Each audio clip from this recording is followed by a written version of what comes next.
Another academic year is getting underway, and kids, young adults are all headed back to school. Now, as they do, we're really expecting AI usage in school to again be a hot topic because schools still appear to be grappling with how to handle AI's disruption to classwork, homework, and traditional methods of evaluating students. It still seems some schools are fearful of the technology. Many don't fully understand it, though some are embracing it to enrich the learning experience. Now, the process, however, unfortunately, is a bit messy. I mean, while AI is rapidly improving and becoming ubiquitous in students' lives and the lives of their parents, teachers, administrators, it's also creating a bunch of challenges that schools appear to need to solve relatively quickly, especially given the pace of innovation we've been discussing in these topics. So, Paul, you had recently posted about this topic on LinkedIn, saying your kids who are 11 and 12, quote, omnipresent AI will be their reality. Students today in middle school, high school, and college will never know a professional world in which AI isn't infused into everything they do, regardless of the career path they choose. What does this mean for schools? And what's kind of your take on where schools are at with AI, where they need to be going, and the future of all this in education? Yeah, so this was kind of triggered by a couple of things. So one, our friend David Meerman Scott had shared an article that he had recently written, and he tagged me on Twitter, and it got kind of me thinking about this time of year last year. I think we did an episode on AI policies in schools, Mhm. and I had put on LinkedIn at that time asking if parents had gotten AI policies from their schools yet. And so I feel like last school year, 23 to 24, was this very messy period where schools all of a sudden felt like they had to do something. And generally, it seemed as though most schools defaulted to this approach of let the teachers decide individually what they do in their classrooms and whether or not they teach it. But then there was no preparation, again, broadly speaking, to give teachers the knowledge they needed to make that decision. It was just kind of like, hey, we have to say something. So it's plagiarism if they use ChatGPT to write something. And otherwise, it's up to teachers if they want to do this. So I started thinking this kind of Saturday morning. I think I wrote this, or Saturday or Sunday morning. And like my kids don't start back for like 3 more weeks, but I know other kids are starting back to school already. So I thought, wow, okay, we're back in this situation again. So here we are a year later.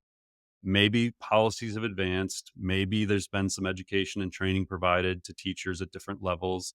I mean, certainly there's a ton of people in my network, like on LinkedIn and in our institute community, who are professors, who are academics, who are doing incredible things. So this is by no means meant to be a universal statement about how what's happening. There are individual teachers, professors, and academic leaders who are very proactively trying to solve this.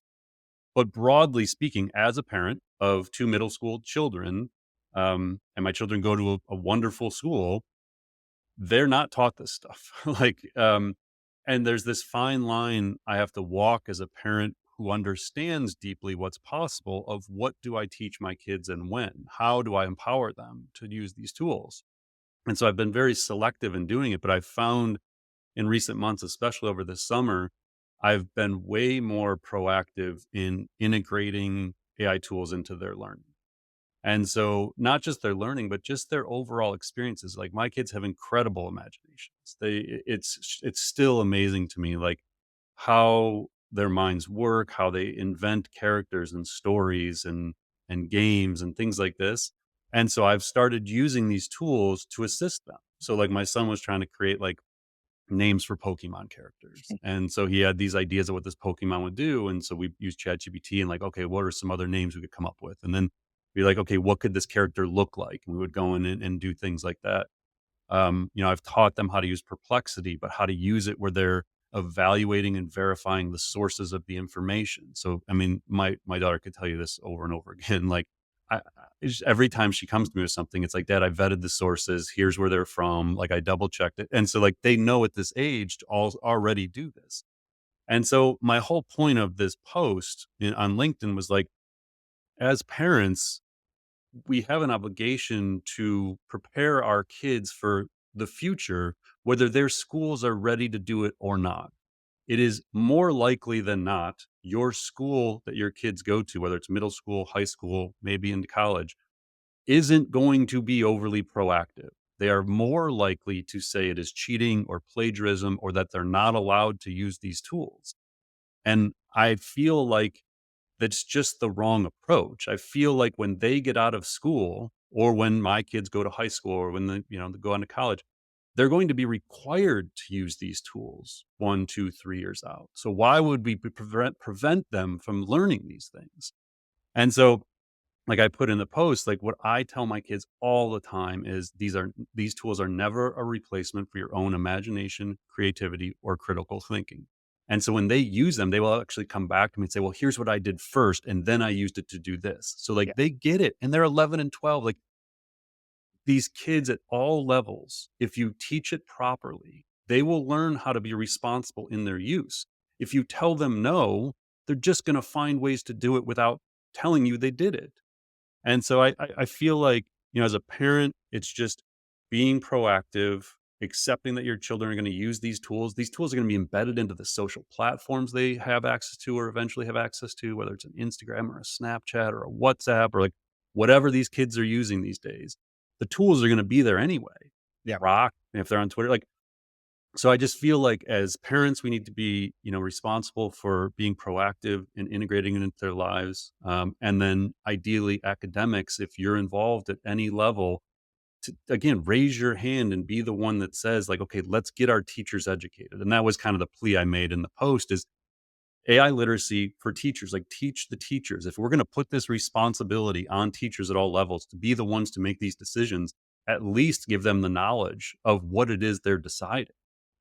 So yeah, it's kind of like, I don't know, it's like a soapbox thing, but I mean, I thank you to everyone who commented on it. The post Yeah. has like almost 10,000 impressions and dozens of incredible comments. So, I appreciate all that and go in and look at the comments. There's comments from educators, there's comments from parents. I think it's just an important issue that we talk about. And that's why we wanted to make sure we touched on it on this podcast. Might be a worthwhile experiment or follow up is just grab all the comments, drop them into Chat GPT and pull out some themes and Yeah. sentiment. Be curious to see that. Yeah, it's a good thought. And again, we'll probably come back to this throughout the year, and Mm. I don't know, maybe at some point we do a special episode like deep dive on this because I just think it's so relevant to all of us. We all have kids or grandkids or nieces and nephews or whatever it is. And this is just a real issue that's going to affect everyone in society. So yeah, it's an important one. Yeah, I'd probably argue most educational outfits or organizations, you're essentially at the front lines of this stuff because there's no delay in adopting the technology from your board or your executives or a long rollout in the enterprise. It's like you can use these tools immediately to very significantly disrupt how education works. Yeah, and I'll again make the plea I've made before. Like the government's got to get involved here. We need Mm. more funding for AI education. If I was a big tech, if I was a Google, Microsoft, one of those players, I would be seriously thinking about earmarking funding to accelerate this stuff across, different countries. Because I just feel like we're building these tools. We have to prepare people for the future with them, and we need more. We need bigger picture thinking. I think overall about how to accelerate AI literacy.